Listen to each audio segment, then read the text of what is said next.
Morgan Le Fay, High Queen of Faerie Britain, nemesis of King Arthur, and your actual spouse. But what about the Morgan of Fate Grand Order? How well does she compare to her mythological counterpart, and what grade would I give her depiction? Let's get into it. Morgan is a Berserker-class servant, which, well, this is going to take some unpacking. When people think of Morgan, one of the first words that comes to mind is witch, and so caster seems like the obvious choice. Indeed, the Grand Caster Merlin is afraid of Morgan, and for good reason. Furthermore, if you look at her passive skills, they are full of things you would expect to see on a caster, like territory creation and item construction. So why is she a berserker? Well, for this, you can blame the events of her life in Faerie Britain, how she snapped after literally millennia of failure and abuse, and what she did to change herself in order to go from Aesc the Savior to the Winter Queen. Considering what she had to deal with, I'd say Morgan losing a bit of her sanity is entirely reasonable. Even with this class change though, she still closely resembles a caster in her playstyle. Now, Beryl does summon proper history Morgan as a ruler, but that's a little weird, and it's only for one scene. Probably for the best, since I don't think ruler suits her. One more thing to say, looking ahead to the JP version of the game, we know that the 8th anniversary servant is Morgan as a caster, as well as the summer version. Her first two ascensions are as Aesc the Savior, and so prior to her breaking due to the events of Lostbelt 6. One thing here, she is called Aesc the Rain Witch since she was raised by the Rain Clan, and her MP makes pretty notable use of water. And yet her older self, the Berserker Morgan, is known as the Winter Queen, as in water that has been frozen or hardened by her difficult life. Just thought I'd point that out. Getting into her character design, Morgan very much does look like a witch, and a queen. A queen witch? Her robes evoke the image of a dark magic user of considerable power, which is exactly what Morgan is. As far as this goes, I have no complaints whatsoever. But while her outfit is likely one of the first things you notice, another is just how much Morgan looks like Artoria, or King Arthur. Does that mean Morgan is a saber face too? Not quite. If anything, it's retroactively the other way around. Artoria looks like Morgan, since Morgan is the older of the two. I'll get into this later, but FGO does make a change that has Morgan being Artoria's full sister rather than just a half-sister, and so their close resemblance makes all the more sense. For the most part, Morgan looks like an older version of Fate's King Arthur, and since they are now supposed to be full siblings, this makes sense. But they are not entirely the same. One major difference between the two lay in their eye colors. Artoria's are a bright green, while Morgan's are an icy blue. However, during the fragment chapters in Lostbelt 6 when Mash ends up in the past together with Aesc, who is a younger Morgan, we see that she might as well be Artoria's clone, eye color and all. But through the passage of time, Morgan's eye color changed from that vibrant green to icy blue, a reflection of the change in her personality. You see hints of this in the final fragment chapters. Not the color change itself, but in Aesk's expressions as she is preparing to send Mash back to the present. Her smile is gone, replaced with a much colder expression that reflects how her hopes died at Londinium. Somewhere in the intervening 2400 years, her appearance changed into the Morgan that we know today. But interestingly, we also know what an older Artoria looks like through her Lancer form, and her eyes there are, though still green, a bit paler than her Saber or Caster counterparts. Maybe, if she lived long enough, Artoria herself would end up with eyes like Morgan's too. It's certainly an interesting thought. As a whole, Morgan's character design is solid, presenting the image of not just a queen witch of considerable power, but also a close family resemblance to her sister Artoria. Moving into her skill set, Morgan's first skill is Charisma of Yearning, which gives everyone in the party an attack buff for 3 turns, gives herself 30% MP charge, and decreases defense for all enemies for 3 turns. This is Morgan unleashing her power as the ruler of Faerie Britain, inspiring allies and evoking fear and dread in her enemies. Now this skill almost does the exact same thing as her successor, Artoria Caster, except Castoria's skill is called Charisma of Hope and lacks that defense reduction bit. In other words, Castoria inspires allies through hope, while Morgan's version of this skill has been twisted by her life experiences, and so uses her power and fear of it to affect allies and enemies alike. This is excellent. Morgan's second skill is Protection of the Lake, which becomes Avalon Le Fay upon completing Lostbelt 6. It increases MP gain for all allies for 3 turns, and gives 20% MP charge to a character of your choosing. This skill has 2 things about it. First, as Protection of the Lake, it evokes the image of the Lady of the Lake, Viviane, who is often considered to be another aspect of Morgan. In effect, she is wielding the power of the Lake Fairies, which makes sense because, well, she is one of them. The name change to Avalon Le Fay makes things more specific to her Lostbelt character, since she was the first Avalon Le Fay. As with her first skill, her successor Artoria Castor has this same exact skill, though hers is an A rank to Morgan's C, no doubt a consequence of Morgan's long reign and her abandoning of her mission. A very solid skill from a lore perspective. Lastly, Morgan's third skill is From the World's End, giving herself a Guts for 3 turns, a massive increase to her Star Gather rate and increased critical strength for 3 turns, gives herself a status effect that decreases attack and crit rate for all enemies for a turn for 3 turns, and lastly is also a Star Bomb. Ooh, that's a lot. This skill is meant to represent Morgan's power, back from when she returned from Orkney to conquer Faerie Britain. Since Orkney is the northernmost point in Faerie Britain, it is, technically, the world's end.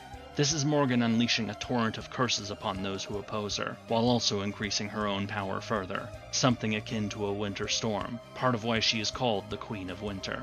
As you may have guessed, this is specific to Morgan in the British Lostbelt, and so is not a skill that the proper history Morgan would have.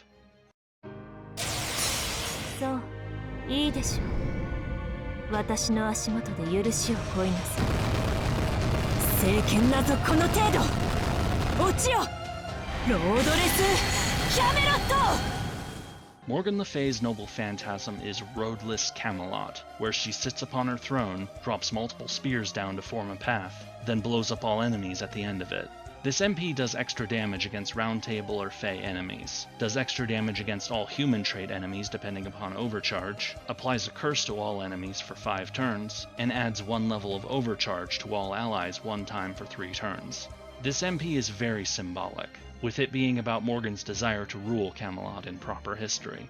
But as that wish continued to be stifled, her bitterness grew until she sought to destroy Camelot. Since Camelot was a place she could not reach, that there were no roads leading to it for her, she chose to destroy the destination and all roads leading to it. Kind of a, if I can't have it, nobody else can either sort of move. Even though our Morgan is from the Lostbelt, this is a magic that she learned from her proper history self, and so actually works for both of them. It is just one of many highly destructive spells that Morgan has at her disposal, but this one is specifically meant for those who get in her way, be it the Camelot of proper history or the fairies of Lostbelt Britain. Morgan's craft essence is At the Furthest Ends, depicting her throne in Faerie Britain with the Staff of Selection leaning against it. Now this confuses me a bit, because it's Castoria who has the Staff of Selection, not Morgan. She had a different staff as Aesc the Savior, which doesn't look anything like the Staff of Selection. The text of the CE does provide a clue, though. It talks about Morgan's journey, about how she once had that mission as the Avalon Le Fay, but discarded it since it was not what she truly wished for. Because of that, in her long journey, she changed greatly and lost much of the person that she once was, all in exchange for the throne. Yet sometimes, privately, she thinks about that future that she gave up, something that likely would have been less miserable than the path she chose. So, looking at it another way, you have Castoria's staff as the path Morgan rejected, leaning against the path that she chose, the throne of Faerie Britain. That's how I see it, at least. Feel free to debate this one. And now, we get into characterization. But first we need to talk about the evolution of Morgan's characterization. Because you see, Arthurian Legend is a bit complicated, with a huge number of characters. As time has gone on, however, some characters have undergone great changes, completely slipped off the radar, or been combined with other characters. Morgan is one such character, having gradually been merged with her sister Morgause, as well as taking elements from Viviane, the Lady of the Lake. This combined character is what we have in the Fate franchise, but this merging of 3 characters into one is much older than that. Let's start with Morgan herself, who was King Arthur's half-sister, both having the same mother. Funnily enough, the original Morgan Le Fay wasn't all that villainous, or at least in comparison to what she has become. Yes, she did hatch numerous shenanigans against King Arthur, such as trying to steal Excalibur, which was reclaimed, actually stealing the scabbard for Excalibur, which was never recovered and ultimately led to Arthur's death, at least one failed murder plot, and multiple schemes to mess with Arthur's queen, Guinevere, who she actually hates more than Arthur. Lancelot got dragged into a few of Morgan's schemes too because of his connection to Guinevere, but she ended up becoming interested in him, though Lancelot rejected her. And yet, despite all this, Morgan was also one of the ladies of the lake who were there to take Arthur to Avalon, seeming to have set aside whatever grudge she might have had. While she certainly caused a good deal of trouble for King Arthur, the idea of Morgan being the mastermind behind the fall of Camelot, that's not in the medieval versions of Arthurian legend. Nor is it present in the character of Morgause, Morgan's sister and the mother to 5 quite notable characters: Agravain, Gawain, Gareth, Gaheris, and Mordred. Morgause was the wife of King Lot of Orkney, who fought against Arthur during the battles to secure his rule over Britain. Morgause did sneak into Camelot to try to spy on Arthur, who didn't know who she was, and she ended up shagging her half-brother, resulting in Mordred. Hooray, incest! King Lot would later be killed by King Pellinore, the father of, among others, Percival. Pellinore would then be killed by Gawain and Gaheris, as revenge for the death of their father. Now you might think that Morgause, having had her husband killed and having secretly had Mordred with King Arthur, might arise to become the background schemer that pushed Mordred into rebellion. But this doesn't happen because not too long after, her son Gaheris catches Morgause in bed with Sir Lamorak, who was another son of King Pellinore. Gaheris, upon seeing his mother in bed with the son of the man who killed his father, decided to take a moment, remain calm, he chopped his mother's head off. Didn't kill Sir Lamorak though. Gaheris just left him in bed splattered with blood, to later be killed by his other siblings, with Mordred dealing the finishing blow. This almost led to another vengeance killing, since Gawain and Agravain weren't exactly thrilled about Gaheris killing their mother, but they were convinced by Gareth and Bors to let it go. Gaheris was exiled for a while and largely disappears from the story, only coming back to be killed by Lancelot during his rampage towards the end. As for Viviane, she is the mystical Lady of the Lake who raised Lancelot, which I mentioned in my video on Melusine. Now she did not actually give King Arthur Excalibur. That was a different unnamed Lady of the Lake, who later was killed in yet another blood feud. Seriously, for a court of chivalrous knights, these guys kill each other a lot. Viviane was also notable for getting rid of Merlin. He teaches her all sorts of magic, but Merlin is also infatuated with Viviane. Happy to be a student, but less happy to be an object of affection. Viviane later uses Merlin's own magic to seal him away. Surprisingly early in the story, too. Viviane does come back at the end, though, being one of the ladies who takes Arthur to Avalon alongside Morgan. As time has passed, retellings of Arthurian legend have gradually merged these three characters together. This is where we get the Morgan as the scheming mastermind who is bent upon ruining King Arthur, with her plot to conceive and raise Mordred being the most famous of these. She also ends up becoming a student of Merlin, leading to a complicated relationship between the two where they can be either lovers or enemies, sometimes both. While the fall of Camelot in past retellings of Arthurian legend was the result of multiple factors, with Lancelot's affair with Guinevere probably being the most important, retellings make it seem like it was mainly part of a master plan hatched by Morgan. Things have been changing in more recent decades, though, with more modern depictions of Morgan being more kind to her. This is likely due to changing views on gender and the stereotypes that come with them. In the past, Morgan was often depicted as an evil witch, something to be feared and hated in medieval and early modern Europe, whereas the male spellcaster Merlin was presented in a more positive light, despite being a half-demon and engaging in some seriously questionable behavior. I'll explore this more in my future video on Merlin. So how does this Morgan, the one from Arthurian Legend, compare to the Morgan from Fate Grand Order? Well, when it comes to the proper history Morgan, we get a pretty sizable info dump about her during the introduction of Act 2 of Lostbelt 6, and it's pretty close to the legends about Morgan, the more modern incarnations of her at least. She is the half-sister of Arthur, mother to Agravain, Gawain, Gareth, Gaheris, and Mordred, stole the scabbard of Excalibur, had a complicated relationship with Merlin, and raised Mordred to take down Camelot. Notably, however, the Staff of Chaldea mentioned that, secretly, Uther was Morgan's true father, making her Arthur's full sister rather than a half-sister. Somehow, she is also a fairy, too, despite having two human parents. Don't ask me how that works, I have no idea.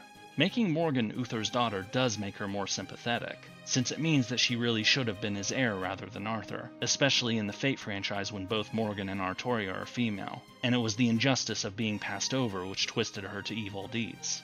One issue, though, is that it is mentioned that Morgan seduced Lancelot, which is simply wrong. She tried to, but Lancelot said no. For all his characterization in FGO as a womanizer, Lancelot was actually quite faithful to Guinevere. The few times when he wasn't was because he was being tricked, but I'll save the deeper dive for his video. Lastly, Sherlock mentions that Morgan's varied characterization in past legends, being both King Arthur's enemy, yet also his caring sister and the one who took him to Avalon, may be true at the same time, putting forth the theory that Morgan may have split into three people: the good sister Morgan, the Lady of the Lake Viviane, and the witch Morgan Le Fay. So aside from that bit concerning Lancelot, FGO's backstory for Morgan is actually pretty good when compared to her more modern incarnations.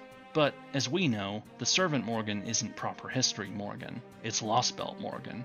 At the same time, we also know that when Beryl summoned proper history Morgan to the dead British Lostbelt, Morgan looked around, figured out what had happened, and came up with a plan. While Beryl was taking a short nap, Morgan sent her memories to her past self in the Lostbelt, her knowledge of magic, of the dead future she witnessed, and her hopes that, in this alternate Britain, Morgan might be able to achieve the dream she once sought. By the time Beryl woke up, he found himself in a completely different world, a world now shaped by the Lostbelt Morgan who had gained all that knowledge from her proper history counterpart. The Morgan that we meet in the British Lostbelt is notably different from the Morgan from modern depictions of Arthurian legend, or the proper history Morgan of the Fate franchise, at least at first glance.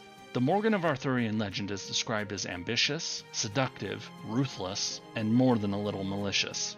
She is also dedicated, a genius spellcaster, and someone whose evil deeds have to be weighed against the fact that Morgan got screwed over pretty badly. And yet, for the most part, the Morgan of Lostbelt 6 is cold, to the point of seeming inhuman. I mean, she isn't human at all, but you know what I'm trying to say. She is incredibly subdued, rarely shows strong emotions, and seems completely indifferent to everything unless it is a clear threat to her rule. It makes you wonder, is this really the spiteful and lustful schemer of legend? At least, until you get into Morgan's backstory in Faerie Britain. Then you learn that this Morgan has not only lived for over 6,000 years, she has gone through an immense amount of heartbreak and suffering. She clearly used to have stronger passions and pursued things more eagerly, but pain and the long passage of time have worn that away. You see a very clear contrast between Aesc the Savior, who Mash meets when she is thrown back in time by the water mirror, and the Queen Morgan of the present day. Aesc is much more impulsive, active, and above all, outwardly hopeful. She is actively trying to work towards making Faerie Britain a better place, fighting off the calamities and working to try to unite the land under Lostbelt Uther. But the abuse and ugly nature of Britain's fairies gradually weighs upon her, which you see when Aesc has an honest conversation with Mash about how she is, in fact, barely holding on. When Lostbelt Uther and the round table she worked so hard to build are poisoned, and Londinium burned to the ground in a capricious act of cruelty, Aesc finally snaps. From that point on, her hope has died, deciding that it is only the land of Britain itself that is worth saving, and to hell with its inhabitants. After this, Aesc decides to follow her own path, no longer playing the role of savior, becoming completely indifferent to the calamities leading up to the Great Calamity, which kills most of Faerie Britain's population. After the Great Calamity passes, she re-emerges as Morgan to conquer the survivors, the combination of Britain having been depopulated, and Morgan's own power meaning she can conquer Britain all by herself. From there she sets up her rule, seemingly planning to reign for eternity once she is able to ensure its safety from the lingering dangers like Cernunnos. But whether it was the long 2,000 years of her rule, or the experience of having her hopes and dreams utterly shattered, the Morgan you meet in the present seems lacking in the passions that once drove her. This might just be me, but the way she acts, it strikes me as someone who isn't just bored, but suffers from serious depression.